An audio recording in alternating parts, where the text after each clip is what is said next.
নমস্কাৰ, মোৰ চেনেল নিশিকণ্ঠালৈ আপোনালোক সকলোকে স্বাগতম জনাইছোঁ। এতিয়া পবিত্ৰ শাওণ মাহ, অসমৰ ইমূৰৰ পৰা সিমূৰলৈ সিঁচৰিত হৈ থকা মহাদেৱৰ মন্দিৰসমূহত এতিয়া ভক্তৰ লানি নিচিগাহুত। উদ্দেশ্য মহাদেৱৰ শ্ৰীচৰণত এপাহি পুষ্প অৰ্পণ কৰি পৰিয়ালটোৰ মংগল কামনা কৰা। সেই একেটা উদ্দেশ্যৰে শাওণৰ আজি শেষৰটো সোমবাৰত এয়া মোৰ যাত্ৰা দেৱাদিদেৱ মহাদেৱৰ এভাগ অতি সুন্দৰ মন্দিৰলৈ, যি প্ৰতিষ্ঠিত হৈ আছে প্ৰকৃতিৰ বুকুত।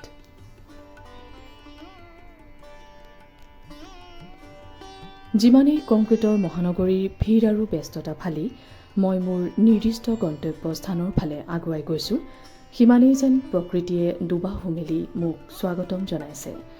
যিফালেই চকু যায় সেইফালেই যেন সেউজীয়া, যেন প্ৰকৃতিৰ এখনি সেউজীয়া দলিচা। মোৰ গন্তব্যস্থানটি আজি বাৰু কি ধৰিব পাৰিছেনে? মোৰ আজিৰ গন্তব্যস্থান হৈছে দীপৰ বিল। আৰু এই দীপৰ বিলৰ পাৰতেই অৱস্থিত হৈছে শ্ৰী শ্ৰী ভাংৰা গোসাঁই মন্দিৰ ভাগ। এক সম্পূৰ্ণ সেউজীয়া প্ৰাকৃতিক নৈসৰ্গিক পৰিৱেশৰ মাজত এই মন্দিৰ ভাগ অৱস্থিত। যিফালেই চকু যায় সেইফালেই যেন মাথো সেউজীয়া আৰু সেউজীয়া। উফ, কি যে এক বুজাব নোৱাৰা গভীৰ প্ৰশান্তি।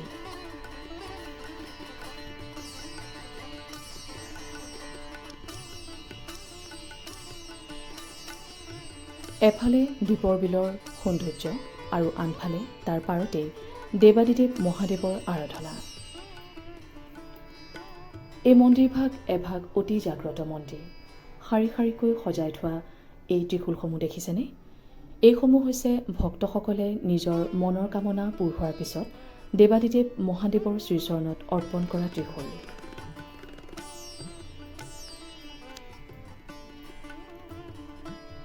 এই মন্দিৰলৈ আহিবলৈ বিভিন্ন ব্যৱস্থা আছে। যদি আপুনি গাড়ী লৈ আহিম বুলি ভাবিছে তেনেহ'লে ইয়াত কাৰ পাৰ্কিঙৰ ব্যৱস্থা আছে। আপুনি কোনো ধৰণৰ অসুবিধা অনুভৱ নকৰাকৈ মন্দিৰলৈ গৈ পূজাভাগ আগবঢ়াব পাৰিব। মন্দিৰৰ ভিতৰত প্ৰৱেশ কৰিলেই আপুনি দেখিব এক আহল বহল পৰিৱেশ।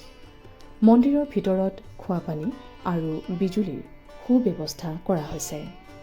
ইয়াতে বহা আসনৰো সুব্যৱস্থা আছে, যাতে মন্দিৰৰ ভক্তসকলে পূজা আগবঢ়াই আহি ইয়াতে দীপৰ বিলৰ সৌন্দৰ্য উপভোগ কৰি নিৰলে কিছু মুহূৰ্ত কটাব পাৰে।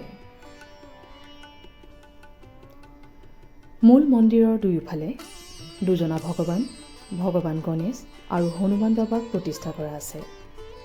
হিন্দু শাস্ত্ৰ অনুযায়ী যিকোনো পূজাৰ প্ৰথম ভাগটো সদায়ে ভগৱান গণেশক অৰ্পণ কৰা হয়, সেইবাবে তেওঁক আদি দেৱতা বোলা হয়।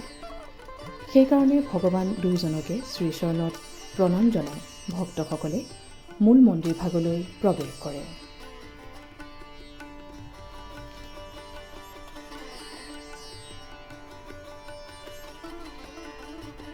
মন্দিৰৰ গৰ্ভভাগ মন্দিৰ ভাগতকৈ কিছু তলত নিৰ্মাণ কৰা হৈছে আৰু ইয়ালৈ যাবলৈ চিৰিৰ সুব্যৱস্থা আছে। এনেকৈ চিৰিয়েদি নামি গৈ আপুনি প্ৰৱেশ কৰিব মন্দিৰৰ মূল গৰ্ভভাগত। আৰু ইয়াতেই বিৰাজমান হৈ আছে দেৱাদিদেৱ মহাদেৱৰ এভাগ অতি জাগ্ৰত শিৱলিংগ। মন্দিৰৰ ভিতৰৰ পৰিৱেশটোৱে আপোনাক নিশ্চয়কৈ আকৃষ্ট কৰিব। অতি পৰিষ্কাৰ পৰিচ্ছন্ন আৰু অতি শান্তিময় এই পৰিৱেশ, য'ত ভক্তসকলে ভগৱানৰ শ্ৰীচৰণত ফুল বেলপাত অৰ্পণ কৰি তেওঁলোকৰ মনৰ কথা ব্যক্ত কৰে। ময়ো মোৰ ঘৰখনৰ মংগল কামনা অৰ্থ পূজা কৰি ইয়াত পূজা আগবঢ়ালোঁ, বন্তি জ্বলালোঁ আৰু ফুল অৰ্পণ কৰিলোঁ। আৰু দেৱাদিদেৱ মহাদেৱৰ আশীৰ্বাদ শিৰত লৈ এয়া দীপৰ বিলৰ পাৰে পাৰে মোৰ উভতনি যাত্ৰা গৃহ অভিমুখে। অসংখ্য ৰাধাচূড়া কৃষ্ণচূড়াৰ তলেৰে এনেকৈয়ে মই আগবাঢ়ি গৈছোঁ আবেলিৰ মিঠা বতাহজাক অনুভৱ কৰি। মোৰ লগে লগে আগবাঢ়ি গৈছে অষ্টগামী সূৰুজটো। অষ্টগামী সূৰুজৰ হেঙুলীয়া আভা লগত লৈ এইদৰে মই উভতিছোঁ ঘৰলৈ। মই আশা ৰাখিছোঁ মোৰ আজিৰ ব্লগটো চাই আপোনালোকে নিশ্চয়কৈ ভাল পালে। মোৰ আহিবলগীয়া ব্লগসমূহতো এইদৰেই মই আপোনালোকক নতুন নতুন ঠাইৰ বিষয়ে জনাই থাকিম।